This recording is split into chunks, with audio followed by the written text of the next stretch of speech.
Well, the Ghana Grand Tour just got grander. He's here. Charlie. The grandest tour. The climax was grand. It wasn't it just. Yeah, yesterday was amazing. Grand. Yeah. It's nice to see you, Yeah, Daddy nice Roro. to see you too. And I'd been monitoring you. And yesterday you really geared up and was beautiful. I was watching the pictures, especially on Twitter. I was just laughing. I said, yeah, you must be tired though. It was a great experience. Everything Traveling hurts. is always good. Every bone in my body hurts right now. But it's that good feeling, you know, when you've done a good job and, you know, you're feeling the final lap of a 1,000 kilometer. But, you know, I think yesterday in particular, it was emotional for all of those who had been riding in this thing from the beginning. Okay. You know, coming to the Independence Square and having the big rousing welcome from everybody. Yeah, John Dumelo. I'll tell you a secret about John Dumelo later on the show. So, you know. So he came to meet you the morning, or he was there the day before? He came to Senchi. Okay. To join at the beginning of the ride. Oh. At the beginning of the ride. So he started off from the entrance to the Royal Senchi Hotel. Great. And later on the show, I'll tell you where he ended. But eventually he got to the Independence Square. I mean, somewhat. I'll let you know whether he did or not later. But, Alexis? you know, I think the most emotional part was how so many Ghanaians came out to Tema, to ride from Tema, 20 kilometers from Tema to Accra. And most of those who came have not ridden a bike in years. You know, King Promise, Joey B, lots of, you know, stars. I've seen Abeku Santana. Indeed, song, stage, screen, and stereo frequency. We're all there, you know, to make it special. And I've got to say, the best congratulations should go to those who rode all the way from Tumu. His Excellency himself, Ian Walker, and Staff Sergeant Joel Downham, his riding companion, who, well, was there not just for the scenery, but also to provide close person security as we rode along. But I've got to tell you, Ian Walker turned out to be far more fit and healthy and strong than anybody anticipated. He just kept going, never stopped. He has some very powerful legs, and he certainly has made everybody proud and has shown all parts of Ghana to us, hasn't he, you know? But what would you say in all this endeavor and this adventure, some of the most revealing of the sights of our country that you saw, that you thought otherwise, if you hadn't, you would have missed? I think the first revelation for me is that Ghana is 100 times more beautiful than we use our mouths to see. Roland, I have seen some scenery that made me stop and want to cry. Oh. Ghana is fair. But we, as always, we've kept the best hidden somewhere. We don't really know how to... yes, we don't know how to capitalize and maximize it. Even those who go out of their way to catalog Ghana's beauty for promotional purposes, you know, Ghana Investment Promotion Center. Don't do what's good enough. They don't see or they don't show some of the most amazing things that Ghana has to offer. And like what? Is it the have you ever been to the Mole National Park? I have never been there, unfortunately. All right. Well, I've gone towards the gates, but I've never been there. Well, it was my first time. I'd never been there either. If you go to Kenya and they take you on safari, it's an adventure. But I've got to tell you, there's nothing, I don't think there's any safari in Kenya that can give you the most natural view of wild animals running across an open field, elephants walking as a family across a road, eating from their favorite trees, and, you know, showing you nature in its raw, untouched state as beautifully as you will see it in the Mole National Park. We ought to be making far more money in that park than Kenya could ever dream of. But we're not. You know, you can travel through that park by land, you can go to the watering holes, you can even fly over it by helicopter and see the animals just walking around, living, and the pictures you will get, amazing. That's just Mole. But as we went, everywhere we went, beauty was all around us. Nature. Yes, and not just nature. Some of it has been put together. Akosombo Dam. Akosombo Dam. You know, I think when you see the dam, and look, lots of children have gone there for excursions and all that. You need to go there as an adult. Stand there for a minute, look at everything, and say, appreciate. Ghanaians made this. Ghanaians. Kwame Nkrumah made that. And that was supposed to be one of 5, by the way. I mean, as we now know. Akosombo Dam is another one that just filled me with national pride, you know. And then, of course, you've got the Vli Falls, spiritual. You went through there as well? Yes, we went to see the Vli Falls. We went up Mountain Afaja. You went to any of the monkey sanctuaries in the Volta region? We missed the monkey sanctuaries, but we saw a few of them as we rode along. They came out, and then one of them climbed one of the road signs, and Ian Walker took a picture with it was a baboon. It just stood still and took a picture and then left. You know, and look, Ghana is magical. Ghana is magical. That was the big revelation to me. But the second revelation to me is that there are Ghanaians who are waiting their turn for their share of the national cake. They haven't gotten it and yet? For decades. Are you sure? Decades. Which areas would that be? And, for which of the resources? Navarubie is a village in the Upper East region. It's just very close to the border where you would cross into the Upper West. And this road that passes through Navarubie is the only road that connects the two regions.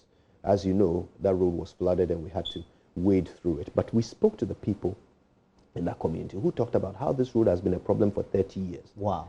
30 years. I mean, can you imagine contributing to national development for 30 years and you mean it's not even in a infrastructure? Well, we learned that it's been given out on contract twice to the same person. Once decades ago, the person just didn't do it, never set foot on it. And then 2 years ago, contracts were given out and they gave it to the same person again. And it's been 2 years. He hasn't set foot. All right, so they are just waiting. And I was surprised, though. I thought maybe you go through Kumasi. Rather, you went through Jessica and Hohwe and all that. It was good. We got to see even more of our, you know, tourist attractions, but we also got to see the worst of our roads.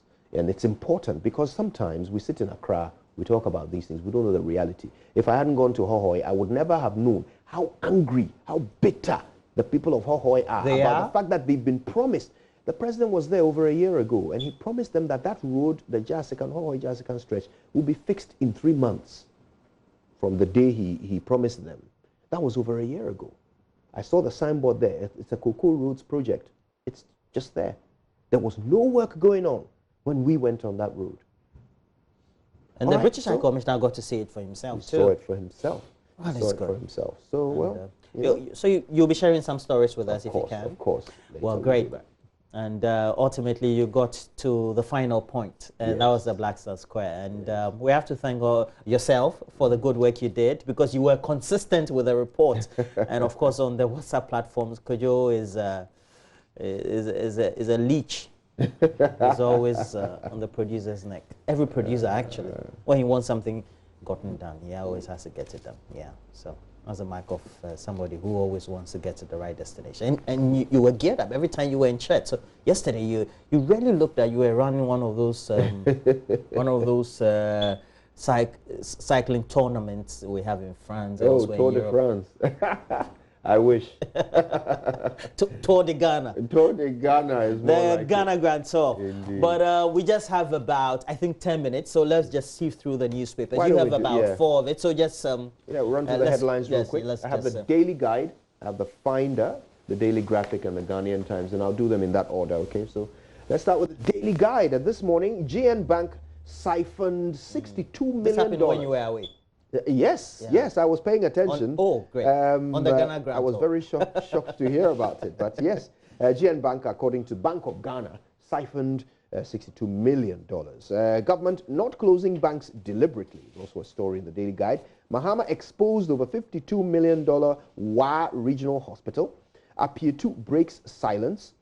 MTN gets new hero of change. And that, of course, is the... story about the big triumphant ceremony where our very own Ifya Pukia was honored. Malian in fake dollar scandal is also on page 6 of the Daily Guide. Now, on the back page, we've got a few sports stories. Let's check them out. Satellites in flying start. Ministry wishes Team Ghana well. Zidane confirms Bale's stay. Gareth Bale. Aguero and Guardiola in touchline bust-up. Ooh, can you imagine? Also, Cape Coast Stadium renovation starts. And there are pictures here of some government officials who are there for the start of that project. All right, the Finder newspaper next, and this morning, $52 million, 160-bed hospital commissioned by the president, actually. And also on the front page, KNUST supports winners of 2019 presidential pitch, season 2, with 100,000 Ghana cedis. Government rejects claims of deliberately closing down financial institutions on opponents. And GN Savings is solvent. Customers should remain calm. That's according to Dr. Ndum.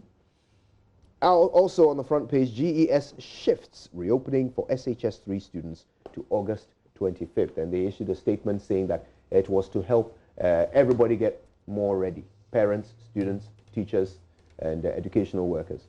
But I wondered, out of that list, who is not ready? Is it the parents? Have they said they are not ready? Is it the students? So who's not ready? Anyway, that's the Finder. And we can move on now to the Daily Graphic. And on the front page this morning of the Daily Graphic, continuity in governance is key to development. This is what the president said in Wa at the regional hospital opening. Also, 5 GES officials cited over missing 276,621 Ghana cedis. Graphic Needy Fund launches fundraising, and that's also on page 16 this morning of the rather thick and voluminous Daily Graphic. Let's look at the back page this morning where there are some development stories, particularly this one. 34 houses torched. And I call it a development story, but in fairness, it's a retrogression story. The Lukula in the North Gonja district incident is what is being outlined here. 2 people have so far been confirmed dead in these disturbances. Several others have been injured, and of course, it's something that needs to be talked about. Ghanaian Times next, quickly through the headlines. Banner headline, mayhem in Lukula, several houses torched. Police cum military dispatched to restore law and order. It's so sad. This will be happening to the beautiful Gonja people. President inaugurates 160-bed Upper West Regional Hospital in Wa. Charles Ofori-Ampim wins MTN Heroes of Change. And let's resolve chieftaincy disputes amicably. Nia Ibunte appeals to Gaz on Homowo. President opens 3-day AFCFTA confab today. And the top 10 price competitive oil marketing companies as at 16th August 2019 will be in tomorrow's issue according to the Ghanaian Times front page. Back page for a couple of sports stories, starting with this one. Black satellites in flying start. Also, black cranes and loopers arrive in Rabat. I think that does it for me. Okay, so I have the Daily Statesman, the Dangbe News is a new one for us. We also have the Independent, the Ghanaian Observer. We also have here in the studio the Go Street, the Go Street Business, Economic Times, and then we also have the Ghanaian Publisher and the Daily Statesman we've already mentioned. But let me just quickly go through 3 others. The Daily Dispatches here has on the front page GN Savings and Loans and Ideal Finance license revoked, license of some 23 savings and loans companies, again dominating the front page. And this one, the Daily Statesman, no, the Daily Dispatch. The National House of Chiefs blame politicians for Ghana's woes. It has an inserted picture of the president of the National House of Chiefs, Togbi Apode. Akufo-Addo petition to ensure award of government projects are lawful. The Daily Dispatch newspaper. And then all the stories said there. Okay. Now we have the Go Street Business. The Go Street Business has on the front page 2018-2019 minor cocoa crop forecast falls by half. That's a Go Street Business. Bad borrowers to be exposed as credit records sharing set to be enforced, and first ever 20-year T-bond as a treasury bill bond, okay, to be issued this week. And we have the publisher. The publisher has on the front page, "We bus seized in Kumasi, cripple arrested, 4 rural bank staff steal 141,000 Ghana cedis, and family stops NAM1 from going public." Loud in Bukom 19, Shatta, Tiny, others throw funds. And I was following this event. Shatta Wale was performing almost up to 7 a.m. in the morning. Over 100 songs he performed. Yeah. Can you imagine? Shatta, freedom. Where do you get the energy to perform 100 songs? Like, where? You know, he's an ambassador for an energy drink. Okay. So maybe that's why. Let's blame it on the energy drink. Akufo-Addo commissioned Upper West Regional Hospital, and could you any highlights you want to mention? I know this one also. There's been some fallouts from Akufo-Addo's appearance, president. Yeah. I think because in his speech he said that the whole project and its started from the Akufo administration. And of course we had some rebuttals from the NDC as well, who had said that that initial intention had not materialized because no promissory note or money was made available, and subsequently had to be raised during the period of the NDC. So those will be the controversy so far. You know, one of the things that I learned on this tour is that there are people in this country who don't care who the president is. They actually don't care.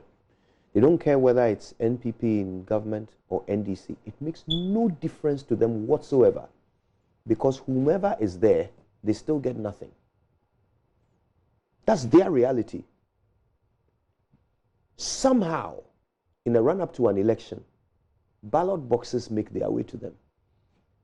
But development, well, ballot boxes come along with armed policemen and soldiers who say, come and queue here and vote. What else will they do? That's the only time when it appears as if the government remembers them. So I'm sure they do participate. But that's it. Nothing else finds its way over the rough roads to them. Nothing else. This hospital, do you know how many people have died while this hospital was left uncommissioned? Yeah. Do you know? Do you have any idea how many people they had to transport from the upper west to the next available hospital in Tamale, or perhaps even try to get to the upper east and fail to get there on time because the roads are poor? Do you know how many people would have died because while they are trying to get them to hospital, these bumpy roads probably exacerbated their conditions, and by the time they get to the hospital, it's too late? Do you know how many people, how many families have buried their loved ones because this hospital didn't exist? And today that somebody has finally found his way to go and cut a ribbon there, they are arguing over who did it. So if we want to have a debate about who killed those people, would they stand up to be counted in the same way? Would the NDC put their hand up and say, yes, we killed them because we didn't commission it in our time? Would the MPP put their hand up and say, yes, we killed them because we promised that we will start it and we didn't even issue money for it to be done? Would they do that? But when it comes to fighting for ballots, for votes, we hear from them. So why should anybody care which of them did it? They are Ghanaians who deserve a hospital, and they haven't had one. From when what you're saying, to commission one, you haven't done from them what a you're favor. saying, your experience, people have forgotten immediately the voting takes place. In fact, they don't care. This is what I'm saying. They don't actually care who wins. They don't feel as if when it's voting time and they go and queue up and cast a vote or write some whatever, tick somebody's name or whatever. They don't feel like they are doing anything of benefit to themselves. And that's what a vote should be. It should be your own voice that you are casting out there. It should be your own money, your own choice that you are making. They don't feel that way. They don't feel that way. They feel like it's an exercise, an arbitrary 4-year exercise, and it is the only time. It's kind of, can you imagine if like you were the 15th wife of some rich man? It means that your next round of sex will have to be the 15th time. And well, that is if he's being fair. No satisfaction. That is if he's being fair. But if is that how those people feel? I mean, look, drawing such a they feel neglected. They feel abandoned. They feel like they have waited in the queue for the national cake and they stopped sharing it before it got to them. You know? So, yeah, that's the reality. They don't actually care who is responsible for the Wa hospital. They deserve it because they contribute to national development. They go and break their backs in their farm to grow maize and all kinds of things for us to eat. So they deserve a hospital. They don't care who commissioned it or who issued the money or whatever. It's not the president's pocket money. It's not Mahama's allowance that he used to do it. It's the taxpayers' money. Exactly. It's their money. Yeah. Your experiences will come in handy when we're having all these debates. But Kojo Yankson, back from the Ghana Grand Tour. It got grandest when they climaxed it at the Independence Square. And a lot of celebrities joined. Yeah. Oh, it was great. But we have to transition and bring you the latest sports headlines. Forget about what happened to Chelsea as they met Leicester on their home grounds. Kafra. Why is it no? But look, we have to bring you more details from the sports team.